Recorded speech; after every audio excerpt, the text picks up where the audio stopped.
Deep in the heart of the Appalachian Mountains, there is a man, an Iron Mountain Man.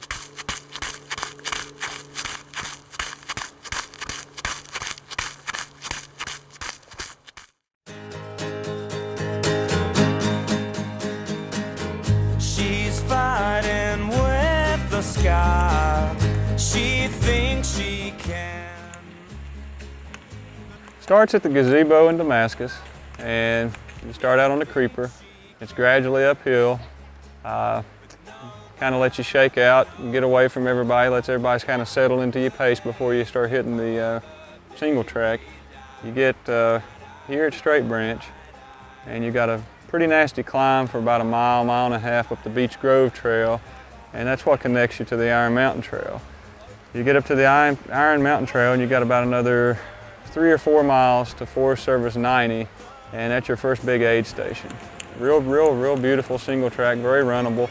But when you cross Forest Service 90, you've got a pretty tough 6-mile section to Skulls Gap, which is Route 600. It's a little technical through there, a lot of short ups and steep downs, and you've just been all the way to Forest Service 90. You climb 10 miles. It's all a gradual climb, and then you get actually a part of the course that's rolling, that you're not actually climbing. So if you go out too fast, the first 10 miles can really bite you in the rear. And then you got just a tough 6 miles of kind of technical stuff, and then you pop out at Skulls Gap, and that's your second big aid station and your first drop bag location. The older the man, yeah, the stronger the stone. Am I losing my mind? Am I growing? When you cross Route 600, you're on a gravel road for a mile and a half, and it's a pretty nasty climb.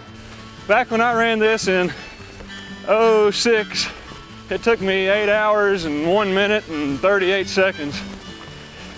And last year, the guy who won ran a 7:49, and another guy was 7:55, 7:56. So, but you're looking about 8.5 hours is a real good time on this course. It's got a lot of climb and a lot of descent.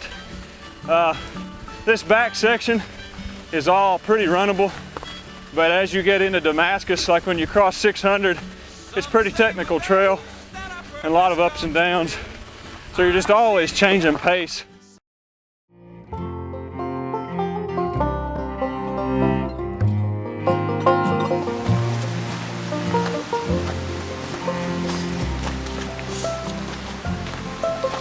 Why are you going so slow, Nick? Huh? Why are you going so slow? Pick it up. Just asking.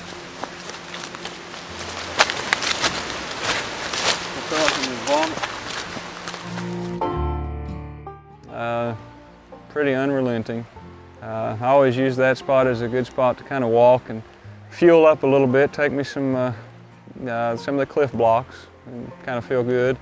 Go through that section, and then you get to a wide open area which is called Old 84. And it's kind of like, if anybody's ran Promised Land, it's kind of like the same kind of wide open, just grassy double track. And it's rolling. It's got some good little climbs, but the latter half of it, probably the first 2.5 miles, you do some climbing. The last 2.5, a lot of downhill, a lot of kind of S curves downhill. You go across a few creeks, but the view's pretty, and you're probably around the highest point of the course through this section. You come off of it, and you hit 84, which is the gravel road, and you got about a 2-mile smoking downhill section to Barton Gap, which is just a tiny little single track trail to the left, and you got to keep your eye open. It just comes out of nowhere. You veer sharply to the left, go across a pretty big creek, and it's a 2-mile single track. You climb for about a mile, mile and a half, and you got a good mile or so downhill. And it's pretty technical on the latter half of Barton Gap, and then you come out, and that's about the marathon mark when you come out. The marathon mark are just a tad over. And you'll hang a sharp left on a gravel road, which is a Forest Service road, and you have 4 miles of just smoking downhill. So probably 3.5 is really downhill. You know, you got about a half mile or so, it's kind of rolling. And then you'll take a sharp left to the Rolling Creek Falls Trail, and this is another big aid station.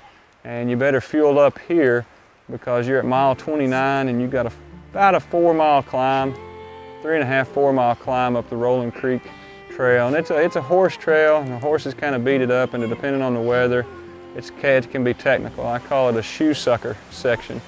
You can step in some big mud holes and suck your shoe right off. You climb that, you get the magnificent view of Rolling Creek about 2 miles up, and it's over to the right. It's worth kind of stopping and checking it out, especially on a day like today, kind of a rainy, misty day. The waterfalls was in full force.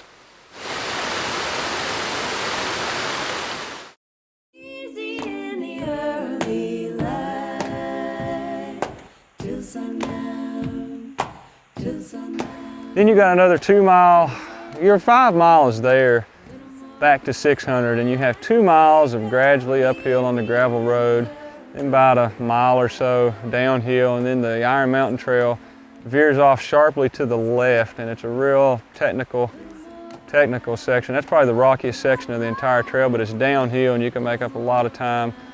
You got one little climb in there, and then it's all downhill back to Route 600, and that's your next big aid station and your second drop bag. And you climb there and you head back to the Damascus. And basically you'll retrace your steps back to Forest Service 90. So you're back on that tough little 6-mile section that I talked about earlier. And you come to Forest Service 90, and that's your last big aid, that's actually your last aid station. That's at mile 43.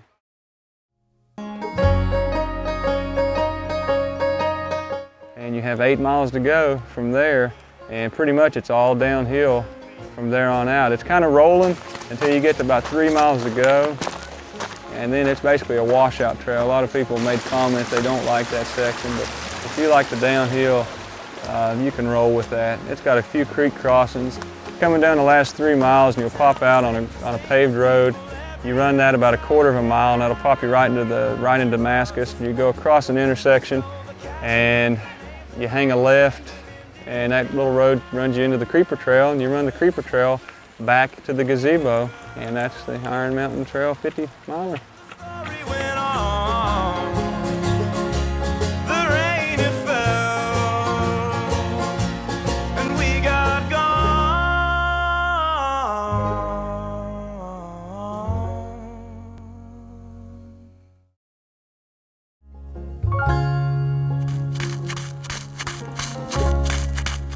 Changing the plans that I've been setting on. Scared by the way that my life's getting gone. Carolina, someday I'll come home.